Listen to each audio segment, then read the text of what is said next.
धन्यवाद साथियों।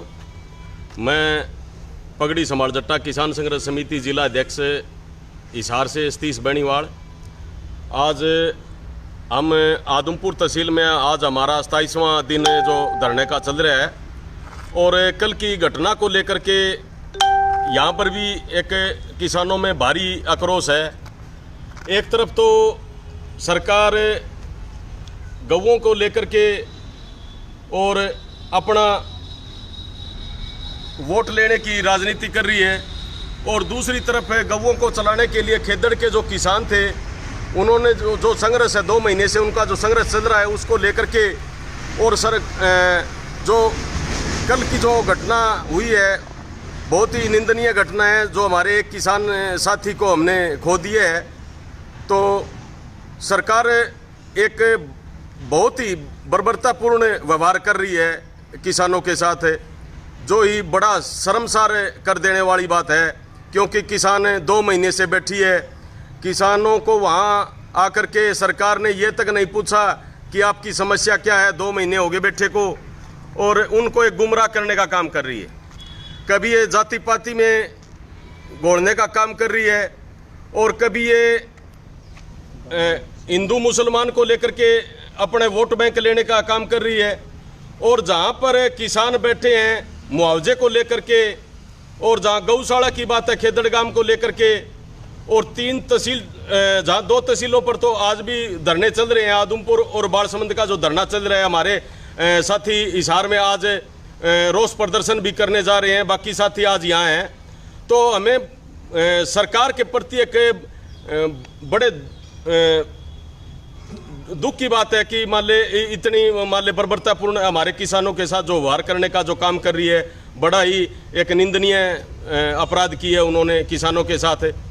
और ये जो सरकार है पीछे ये सत्ता में नहीं थी, कांग्रेस सत्ता में थी, जो 70 रुपये डीजल हुआ था तब ये अर्धनंगे होकर के सड़कों पर उतरे इस बात को लेकर के कि महंगाई बढ़ा दी है, ये सरकार निकम्मी है, ये ऐसे है, ये ऐसे है। और उन्होंने लोगों को मन भ्रमित करके और मोटे वोटों के साथ एक आपकी सरकार बना करके और आज डीजल 100 के पार हो गया तो भी उनको आज ये नहीं दिख रहा कि आपने अब वो महंगाई कहाँ गई।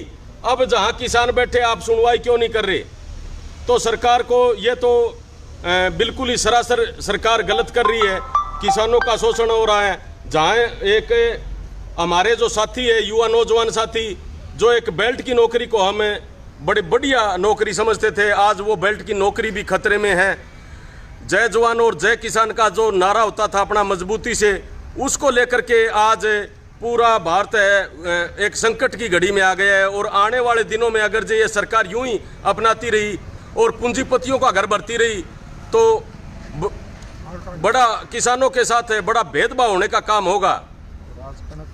तो अब मैं कहूँगा पगड़ी समाल जट्टा के सिल्लू भाई साहब अपना विचार रखें। राम राम जी, मेरा नाम सिल्लू नैन है, गांव किशनगढ़ है जी। पगड़ी समाल जट्टा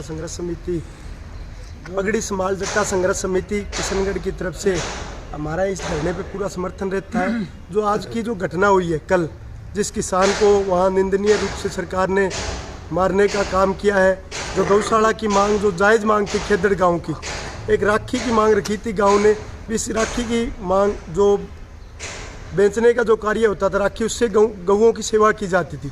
सरकार ने उसके खिलाफ भी एक षड्यंत्र के तहत किसान काफ़ी दिनों से बैठे, 2 महीने से वहाँ किसान बैठे हुए हैं, उनको षड्यंत्र के तहत ये लड़ाई झगड़े करा करके हमारे किसानों को उठाने का प्रयास किया। जहाँ तक बात धरने की है, आदमपुर तहसील की बात है, तो यहाँ भी हमारा धरना चल रहा है जिसके अंदर आज 26-27 दिन हो गए हैं। और इस धरने पर हमारी निरंतर जो कमेटी है, संयुक्त किसान कमेटी हमारी आदमपुर की, वो मांग उठा रही है मुआवजे की 2020-21 की खरीफ की फसल की। ये सरकार है, ये कभी जवानों को अग्निपथ की जो योजना लेके आती है, कभी SYL के मुद्दे पे लड़ाने का काम करती है। ऐसे भिन्न भिन्न मुद्दों पे हमारा भाईचारा हरियाणा पंजाब का पूरे भारत के अंदर भाईचारा खत्म करने का ये काम कर रही है ये सरकार। किसान एकता जिंदाबाद जिंदाबाद जिंदाबाद। बीजेपी सरकार मुर्दाबाद मुर्दाबाद मुर्दाबाद। खट्टर सरकार मुर्दाबाद मुर्दाबाद।